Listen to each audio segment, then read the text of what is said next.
Le pays vert. Il était une fois un pays vert, tout vert. Les arbres poussent nombreux, les rivières sont rapides, les animaux courent partout et on entend partout le chant des oiseaux. Un jour, une famille arrive. Ils font du bois pour faire les maisons, du bois pour faire la cuisine, du bois pour se chauffer. L'homme prend sa hache et coupe. Les arbres tombent, les animaux partent. De nombreux enfants naissent et il faut encore plus de bois pour faire de nouvelles maisons. On coupe encore des arbres. À la fin, la couleur verte a disparu. Il ne reste plus qu'une terre rouge. Et on n'entend plus le chant des oiseaux. Bonjour, soyez bienvenus sur Smartness Maui TV. Aujourd'hui, nous allons faire l'initiation à la langue française. Nous allons lire le texte et puis les explications après. Donc, vous allez répéter pour se familiariser à la langue française et augmenter aussi les vocabulaires. C'est ici que nous allons étudier de nouveaux mots, la prononciation aussi. Muraho mwese, tubahaye ikaze. Nkuko bisanzwe rero ku mwiga w'igifaransa, uyu ni wa mwanya wa pratique wo gusubiramo, wo kugira inyunguramagambo nshyashya wiyungura. Nta handi uzavugira igifaransa usibye mu gusoma imyandiko ukayisubiramo, noneho bikaza kurangira ugerageje gusoma wihuta rwose tubyumve neza ku muvuduko muremure. Nkuko tubiziranyeho nta kwiga dukoresheje telefone, turandukura uyu mwandiko, niturangiza twandukure ibisobanuro by'amagambo, noneho niturangiza twongere dufate telefone dukanda dusubiramo gake gake usubiramo, bityo wamara gusubiramo bikagufasha kwimenyereza ururimi rw'igifaransa. Tugiye rero gusoma ijambo ku ijambo tunarisobanura, noneho nyuma niturangiza tuze kongera dusome n'umuvuduko uri hejuru. Twagiye rero. Il était une fois un pays vert, tout vert. Il était une fois un pays vert, tout vert. C'est-à-dire quoi tout d'abord? Il était une fois un pays vert, tout vert. Hariho igihugu, quand on dit un pays vert, iyo umuntu avuze un pays vert, vert, c'est-à-dire ni ibara rya green mu cyongereza, mu kinyarwanda ni ibara ry'icyatsi. Ibara rero ry'icyatsi kuvuga ngo hariho un pays vert, ni ukuvuga ngo cyari igihugu gifite umwimerere, gifite nature, gifite vert, baba bashaka kuvuga ibara ry'ibimera. Ubwo rero igihugu gisa nk'ibimera, ni ukuvuga ngo cyari gifite ibiti, gifite ibintu byose mbese by'umwimerere, ibintu byose muzi by'umwimerere byari biriho. Il était une fois, hariho, il était, c'est le verbe être à l'imparfait. Iyi ni verbe être à l'imparfait yatondaguye hano. Muraza kujya mu gice cya conjugaison muyirebe, ariko nanayibasubiramo ntago ari bibi. Et les terminaisons, c'est dans l'imparfait tout d'abord sont AIS, AIS, AIT, IONS, IEZ, AIENT. J'étais, tu étais, il était, nous étions, vous étiez, ils étaient. Il était une fois un pays vert. Vert, c'est la couleur verte. Nababwiye ko ari icyatsi. Muraza kujya mu masomo y'inyuma mureba ahantu twigishirije amabara. Vert, icyatsi. Jaune, umuhondo. Blanche, umweru. Noir, umukara. Bleu,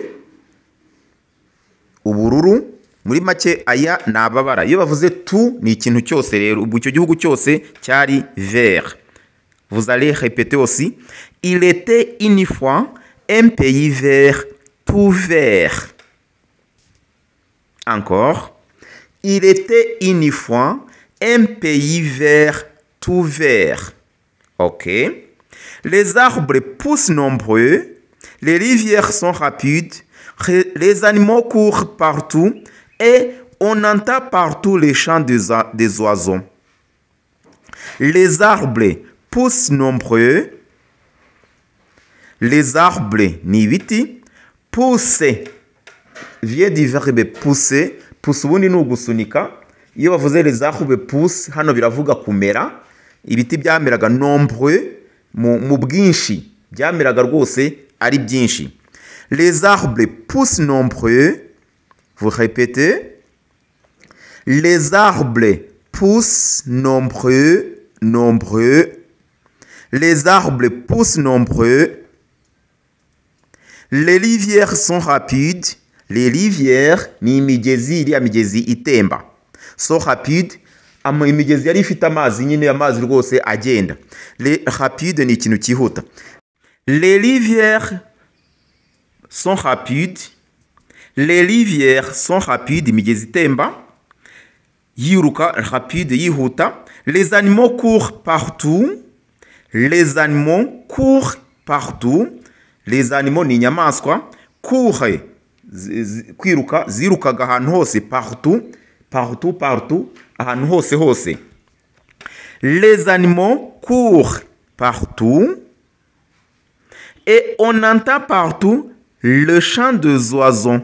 Et on entend entendre kumva. Wumvaga ahantu hose partout le chant des oiseaux. Le chant vient du verbe chanter bivuga kuririmba bituruka ku nshinga chanter bivuga kuririmba. Des oiseaux ce sont ni inyoni. Et on entend partout le chant des oiseaux. Humvikanaga nyine inyoni ziririmba. Murabizi muri natira ahantu hose haba harimo inyoni ziririmba. Les animaux courent partout. Et on entend partout le chant des oiseaux. Mu rwego rwo kungukira byinshi muri iyi texte muri uyu mwandiko nababwiye ko courir bivuga kwiruka ariko reka nayo tumenye kwitondagura kuko ni verbe du troisième groupe idakurikiza itegeko. Je cours, tu cours, il court, nous courons, vous courez, il court. Et puis le verbe entendre, entendre nous kumva. J'entends, tu entends, il entend, nous entendons, vous entendez, ils entendent. Je répète, c'est entendre. J'entends, tu entends, il entend, nous entendons, vous entendez, ils entendent. Aha tugomba kumenya kwitandukanya na verbe attendre. Attendre ivuga gutegereza. Iyi ni entendre. Entendre. Un jour, une famille arrive. Un jour, une famille arrive. Umunsi umwe haje umuryango. Arrive c'est kuza. Famille umuryango. Un jour, une famille arrive. Il faut du bois pour faire des maisons. Il faut hakenewe ni ngombwa du bois ibiti pour faire les maisons kugira ngo bubaka inzu. Faire des maisons ni ukubaka. Gukora inzu ubundi bivuga kubaka ubwo. Il faut du bois pour faire les maisons. Du bois pour faire la cuisine. Ibiti byo kubaka igikoni. La cuisine, igikoni. Du bois pour se chauffer. Ibiti byo gutekesha, byo gucana kugira ngo hashyuhe. Il faut du bois pour faire les maisons. Du bois pour faire la cuisine. Du bois pour se chauffer. Ibiti byo kubaka inzu, ibiti byo kubaka igikoni, ibiti byo gucana. L'homme prend sa hache. L'homme prend sa hache et coupe. Nuko umugabo afata ishoka arabitema, atangira gutema. L'homme prend sa hache et coupe. Les arbres tombent, les animaux partent. Les arbres tombent. Ibiti byaraguye, ibiti biragwa. Les animaux partent. Partent vient du verbe partir. Ivuga kugenda. Ibiti biragwa. Inyamaswa ziragenda zirahunga. Les animaux partent. Partir au présent. Je pars. Tu pars. Il part. Nous partons. Vous partez. Ils partent. De nombreux enfants naissent. De nombreux enfants naissent. X ikurikiranye n'inyajwi twibuke ko igisi duhita tuyisomamo ze mu rwego rwa icyo bita liaison. Ayo masomo mwaza kuyareba. Ku batazi kureba amasomo yose tumaze kubashyiriraho, mwakanda muri Smartness Mahwi TV ugasimbuka handitse home, ukareba handitse video, ugakandamo ukareba urutonde rwose rw'amavideo tumaze kubaha. De nombreux enfants naissent. Naissent vient du verbe naître, ivuga kuvuka. Ni ukuvuga ngo abana benshi rwose baravuka. Ibiti biragwa, inyamaswa zirahunga, abana bavuka ku bwinshi. De nombreux enfants naissent. Tugiye gutondagura naître au présent. Je nais, tu nais, il naît, nous naissons, vous naissez, il naissent. C'est un verbe, verbe nagsanzwe ni verbe du troisième groupe. L'auxiliaire est être. Ifashwa na être. C'est pourquoi au passé composé nous disons je suis né, tu es né, il est né, nous sommes nés, vous êtes nés, ils sont nés. Nubwo izi nshinga muzajya muzireba mu gice cya conjugaison cyo gutondagura inshinga, ariko ntago twarangiza iri somo nanone tutazivaniye mu nzira rimwe. Ifo ko muzisubiramo inshuro nyinshi aho uhuriye nayo hose, bikazajya bigufasha kumva igisobanuro cy'iryo jambo. De nombreux enfants naissent et il faut encore plus de bois pour faire de nouvelles maisons. Et il faut encore ni ngombwa nanone, encore ni ngombwa nanone, plus de bois, ibiti birenze noneho ibyo bari bakeneye mbere. Plus ni uguteranya, iyo bavuze plus de ni byinshi kurushaho. Plus de bois pour faire de nouvelles maisons. Nouvelle ni gishya, gishaje bavuga ancien ou bien vieux. Pour faire de nouvelles maisons, on coupe encore des arbres. Habayeho nanone gutema ibindi biti. On coupe encore des arbres. À la fin, ku musozo biza gusoza, la couleur verte a disparu. La couleur verte a disparu. Ibara ry'icyatsi rirabura, bishaka kuvuga ngo bya bimera byose byashizeho, muntu yabimazeho. Disparu vient du verbe disparaître, kuyoyoka, kurenga. A disparu.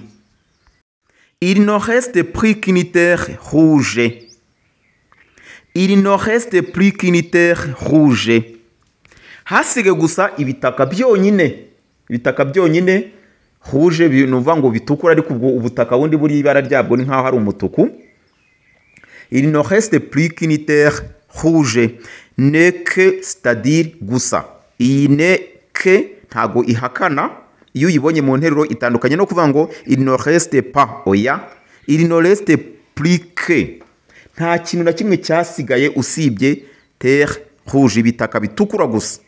Et on n'entend plus le chant des oiseaux. Nta muntu wari ucyumva inyoni zivuga.